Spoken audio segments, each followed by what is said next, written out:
ልክ ምሳዬ ነው ቁጭ እንዳልኩ ነው ፊሽካው የተነፋው።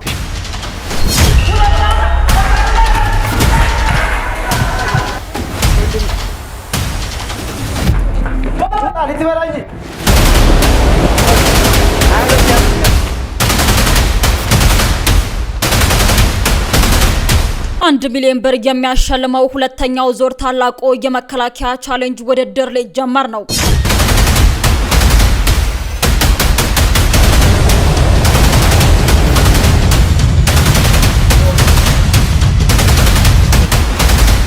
ማን ተወጣ ማን አልተወጣ የሚለው ዳኞች ራሳቸው የሚፈርዱናሉ።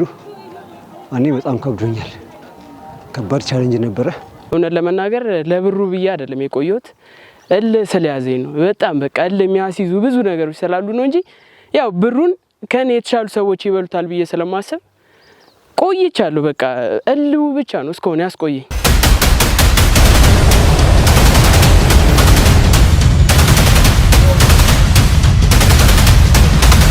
ተወዳዳሪዎችን በሳፍ ፈትኖ እስከ መጨረሻው የሚዘልቁትን በሽልማት የሚያንበሻብሸው የታላቅ የመከላከያ ቻሌንጅ በጎ ቴሌቪዥንና በመከላከያ ሰራዊት የጋራ ትብብር የተዘጋጀ ሲሆን እድሜው ከ20 እስከ 30 የሆነ ኢትዮጵያዊ በቻሌንጁ ላይ በመሳተፍ ለአሸናፊነት መወዳደር ይችላል። ማንም ዜጋ ነኝ የሚል ማንም ባለስልጣን ነኝ የሚል ማንም የኢትዮጵያ ጉዳይ ይመለከተኛል የሚል በሙሉ ሊሰራው ግድ ይላል።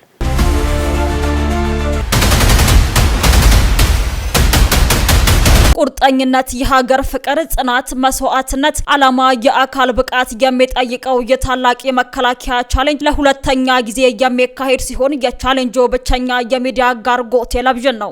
ይህንን እድል እንዳገኝ ካመቻቸልኝ ከጎ ቲቪ ጀምሮ እዚህ የፈቀዱልን የኢትዮጵያ መከላከያን ይህንን ሆለታ የስልጠና ማዕከልን በደንብ አመሰግናለሁ። ነገር ላመቻቸልን ለጎ ቲቪ ለኮር ዳዊት እንዲሁም እዚህ ላላችሁት ለሁሉም ለሰራዊቱ ምስጋና ማቅረብ ፈልጋለሁ። በዚህ በቆይታዬ ብዙ ነገሮች ተምሬያለሁ። ውትድርና ቀላል ነገር እንዳልሆነ አይቼበታለሁ። በተለይ ደግሞ ጎ ቲቪ እንደዚህ አይነት ቻሌንጆችን አዘጋጅቶ ወደዚህ አምጥቶን ቀርበን እንድናይ ስላደረገን አመሰግናለሁ። ኢትዮጵያን እዚህ ያደረሳት አንዳችን ለሌላችን እየተሰዋን ነው። ውትድርና እስከ ደም ጠብታ የምንይዘው እንጂ ሲደክመን የምናቋርጠው አይደለም። አንድ ነፍሳቸውን ነው የሚሰጡን። ስለዚህ እናመሰግናለን። ክብር ለመከላከያ አላለ። ውትድርና ሳይንስ ነው። ውትድርና ህይወት ነው። ውትድርና ተግባር ነው። እያንዳንዱ ነገር ዲሲፕሊን ነው። አርሚ ውስጥ ቲምወርክ ትልቁን ቫልዩ ይወስዳል። ውትድርና ክብር ነው። ውትድርና ሰንደቅ ነው። ጉዞ አድካሚ ነው።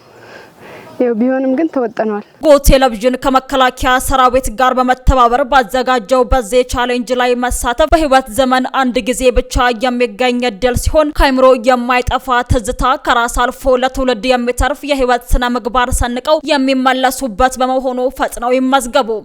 ባለውበት ፊልድ እንደዚህ ጠንክሬ ብሰራ በጣም ትልቅ ነገሮችን አቺቭ ማድረግ እንደምችል ተመሬበታለሁ። ተመዘገብኩ በኋላ ደግሞ ሞር ጠንከር ያሉ ስልጠናዎችን ጠንከር ያሉ ትሬኒንጎችን ለራሴ ለዚህ ውድድር ራሴን ብቁ አድርጌ መጥቻለሁ ብዬ ተስፋ አደርጋለሁ።